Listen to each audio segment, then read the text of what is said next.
Hörmətli xanım sədr, hörmətli cənab baş nazir, hörmətli həmkarlar, hörmətli deputatlar. Müstəqillik tariximizin ən böyük büdcə zərfi olan 2026-cı ilin büdcə layihəsinin müzakirəsi müasir dövlətçilik tariximizə qızıl hərflərlə yazılmış zəfərimizin 5-ci il dönümünə təsadüf edir. Böyük qürurla qeyd etdiyimiz bu qələbə məhz Müzəffər Ali Başkomandan, Prezident Cənab İlham Əliyevin uzaq görən və müdrik siyasəti, dövlət və ordu quruculuğunda həyata keçirilən ardıcıl islahatlar, eləcə də iqtisadi və maliyyə imkanlarımızın səmərəli səfərbər olunması nəticəsində əldə edilmişdir. Təsadüfi deyildir ki, növbəti ilin büdcə layihəsi də tarixi zəfərə gətirib çıxarmış yolun davamı kimi təqdim olunur. 44 günlük vətən müharibəsində sarsılmaz iradəsini göstərən Azərbaycan bugün həmin iradəni iqtisadiyyatda və sosial inkişafda daha böyük hədəflərə yönəldir. Qeyd etmək lazımdır ki, cari ilin avqust ayında ölkə başçısının Vaşinqtona baş tutan tarixi səfəri də Azərbaycanın gücünün, beynəlxalq nüfuzunun və qlobal siyasətdə aparıcı mövqeyinin göstəricisi olmaqla regionumuz üçün yeni strateji imkanlar yaratdı. Cənab Prezident bu səfərdə ölkəmizin milli maraqları ilə bərabər Cənubi Qafqazın gələcək təhlükəsizliyinin konturlarını müəyyən edən baxışları ortaya qoydu. Orta dəhlizin həlledici halqalarından olan Zəngəzur dəhlizinin yaradılması və regionumuzda yeni əməkdaşlıq arxitekturasının təməlini qoydu. Bu nailiyyətlər ölkəmizin strateji tərəfdaşlıq potensialını genişləndirərək iqtisadiyyata investisiya imkanlarının artmasına və büdcənin gəlir bazasının şaxələnməsinə real təsir göstərir. Xüsusi vurğulamaq lazımdır ki, həyata keçirilən çoxşaxəli islahatlar beynəlxalq reyting agentlikləri tərəfindən də nəzərə alınır və Fitch agentliyindən sonra cari ildə Moody's tərəfindən də Azərbaycanın suveren kredit reytingi investisiya dərəcəsinə qaldırılmışdır. Hörmətli millət vəkilləri, 2025-ci ilin yanvar-oktyabr aylarında ölkəmizdə 106,4 milyard manatlıq və ya əvvəlki ilin eyni dövrü ilə müqayisədə 1,3% çox ümumi daxili məhsul istehsal olunub.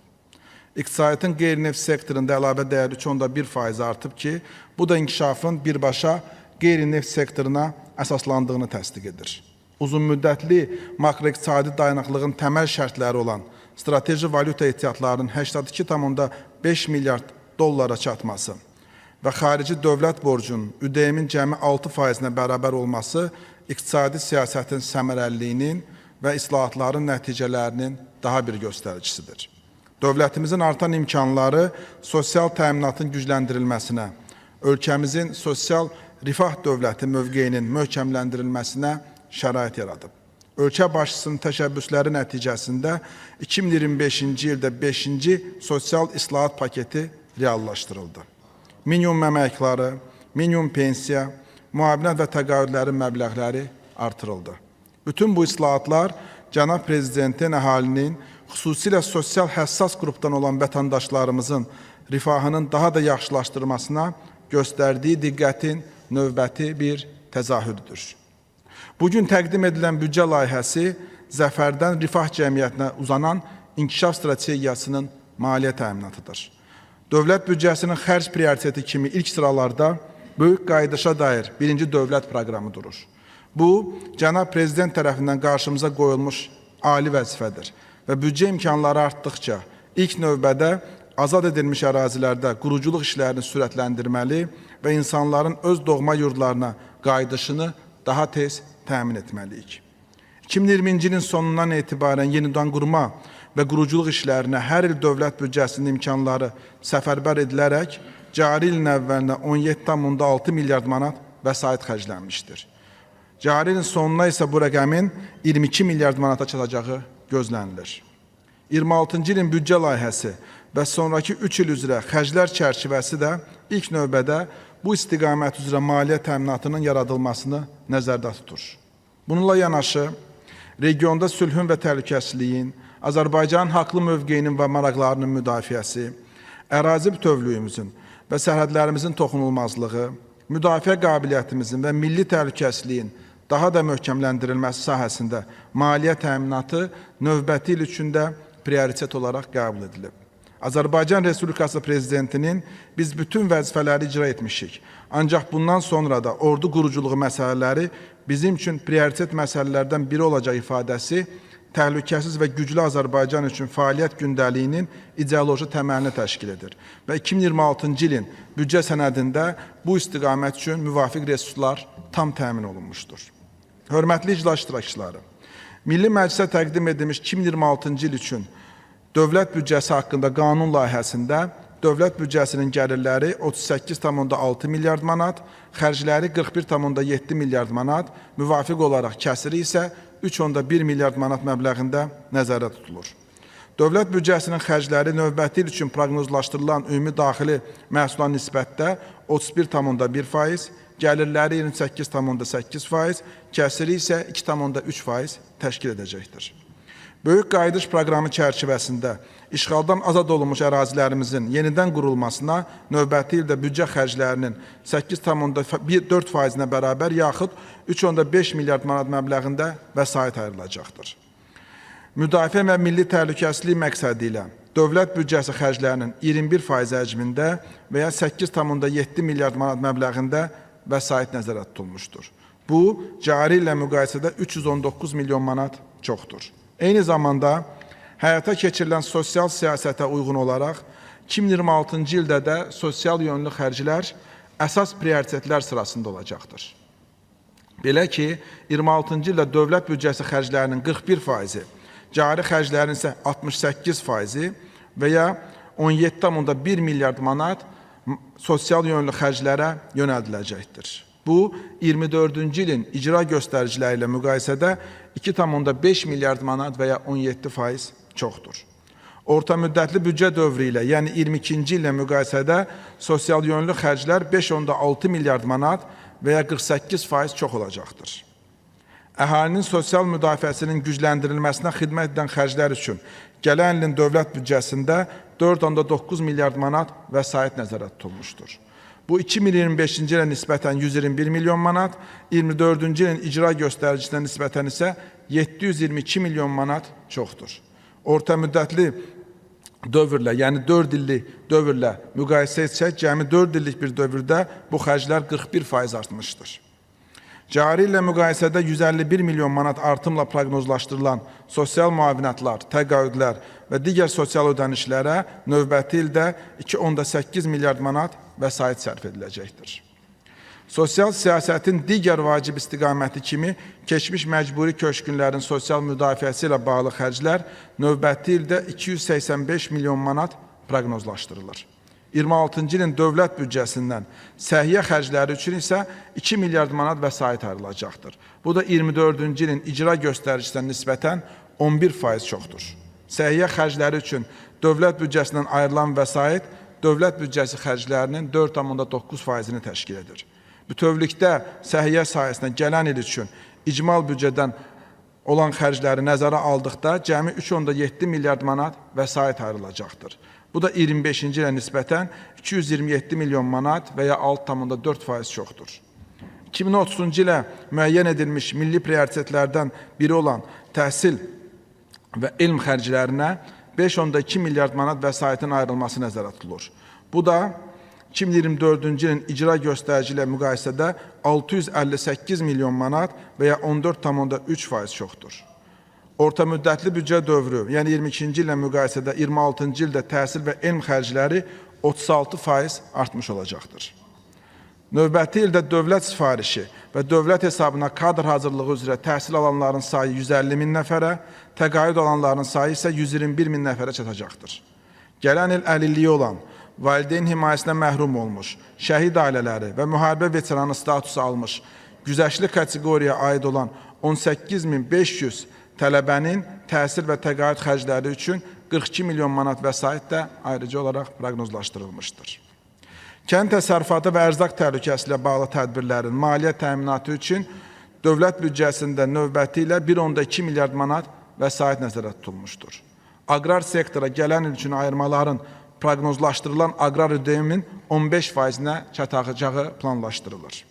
Kənd təsərrüfatına ayrılacaq vəsaitin 42%-i və ya 513 milyon manatı ərzaq təhlükəsizliyi tədbirlərinə, o cümlədən subsidiyalara, kənd təsərrüfatı texnikası və avadanlıqlarına, suvarma sistemlərinə, güzəştlərə yönəldilməsi planlaşdırılır.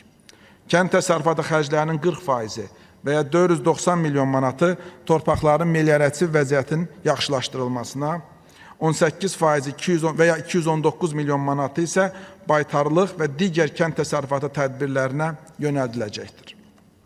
Məlumdur ki, ölkəmiz ənənəvi olaraq dövlət büdcəsini investisiya yönümlü tərtib edir. Növbəti ildə bu mənada istisna deyil və 2026-cı ildə qeyri-neft sektorunda investisiyaların və iqtisadi artımın dəstəklənməsi, o cümlədən enerji, qaz, su təchizatı, nəqliyyat, kənd təsərrüfatı, meliorasiya təyinatı infrastrukturun, sosial, mədəni və digər layihələrin maliyyələşdirilməsi üçün dövlət əsaslı vəsait qoyuluşu xərclərinə 2,7 milyard manat nəzərdə tutulmuşdur. 2026-cı ildə dövlətimizin beynəlxalq aləmdə mövqeyinin qorunması və beynəlxalq öhdəliklərinin yerinə yetirməsi üçün də müvafiq təxsisatlar ayrılmışdır. Ölkəmizin 85 diplomatik nümayəndəliyinin xərcləri 5% artırılaraq 215 milyon manata çatdırılmışdır. Habelə beynəlxalq təşkilatlara üzvlük haqları, səhm kapitalında iştirak etdiyimiz beynəlxalq maliyyə institutları qarşısında öhdəliklərin qarşılanması üçün 62 milyon manat, beynəlxalq tədbirlərin ölkə daxilində və xaricində keçirilməsi üçün 246 milyon manat vəsait proqnozlaşdırılmışdır. Hörmətli iclas iştirakçıları, 26-cı ildə dövlət borclarına xidmətlə bağlı xərclərimiz 2,5 milyard manat məbləğində qiymətləndirilir. Daxili dövlət borclanmasının yuxarı həddi 2 milyard manat, xarici dövlət borclanmasının yuxarı həddi 6 milyard manat və dövlət zəmanətlərinin məbləğinin yuxarı həddi 3 milyard manat məbləğində təklif edilir. Vurğulamaq istərdim ki, hazırda ölkəmiz dövlət borcunun ödəyimə nisbəti baxımından ən aşağı olan ölkələrdən biridir. Borc portfelinin tərkibində dövlətin xarici borcu ümumi portfelin 32,8%-nə bərabərdir. Bu da dövlət borcunun həm məzənnə, həm də xarici bazar risklərinə həssaslığını ciddi şəkildə azaldır. Cari ildə görülən tədbirlər nəticəsində dövlət borcunun böyük segmentlərindən biri olan istiqrazların orta ödəmə müddəti 2,4 dəfə artırılmışdır və orta ödəmə müddəti hal-hazırda 3,5 ilə bərabərdir. İstiqraz portfelimizdə 7 və 10 illik istiqrazların payı 30% bəndi artırılmışdır. Bu da istiqrazların yenidən maliyyələşdirilməsi və ödəmə yükünün optimallaşdırılmasına imkanlar yaradır. Yerli xərclərə gəldikdə, gələn il üçün dövlət büdcəsinin yerli xərcləri 759 milyon manat həcmində proqnozlaşdırılır.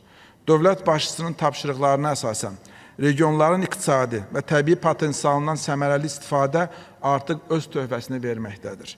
Belə ki, görülən tədbirlər nəticəsində regionların dövlət büdcəsindən asılılığın aradan qaldırılması tendensiyası öz tempini qoruyur. Məlumat vermək istərdim ki, növbəti ildə cəmi bir rayon üçün dotasiyanın ayrılmasına ehtiyac olacaqdır. 26-cı il üçün bələdiyyə büdcələrinə 13,5 milyon manat, o cümlədən 7,5 milyon manat dotasiya, 1,6 milyon manat subvensiya və 4,4 milyon manat subsidiya nəzərdə tutulmuşdur. Hörmətli iclas iştirakçıları, 26-cı ildə dövlət büdcəsinin gəlirləri 38,6 milyard manat məbləğində proqnozlaşdırılır. Gəlirlərin 22,2 milyard manatı və ya 57,4%-i qeyri-neft sektoru üzrə daxil olmalar hesabına reallaşacaqdır. Bu, cari illə müqayisədə 2,1 milyard manat və ya 10,6% çoxdur. Bununla da cari xərclərin qeyri-neft gəlirləri hesabına örtülən hissəsi 88%-ə çatacaqdır. Qeyri-neft sektorunda gəlirlərin 13,3 milyard manatını vergi orqanlarının, 6,9 milyard manatını gömrük orqanlarının xətti ilə olan daxil olmalar, 1 milyard manatını büdcə təşkilatlarının ödənişli xidmətləri üzrə daxil olmalar, 531 milyon manatını sair daxil olmalar, 450 milyon manatını isə dividendlər təşkil edəcəkdir. Neft-qaz sektorundan gəlirlər isə 16,4 milyard manat və ya büdcə gəlirlərinin 42,6% məbləğində proqnozlaşdırılır. Bu daxil olmaların 3,6 milyard manatı konsorsiumlar və dövlət neft şirkətinin, 12,8 milyard manatı isə dövlət neft fondundan dövlət büdcəsinə transfertin payına düşür. Neft-qaz gəlirlərinin hesablanmasında bir barel xam neftin qiyməti 65 dollar olaraq qəbul edilmişdir. Xüsusi vurğulanmaq istərdim ki, qeyri-neft gəlirlərində artım hesabına 2026-cı ildə fonddan, Dövlət Neft Fondundan dövlət büdcəsinə transferin həcmi 1,7 milyard manat azalacaqdır. Bu amil fondun ehtiyatlarının qorunması strategiyamıza tam uyğundur.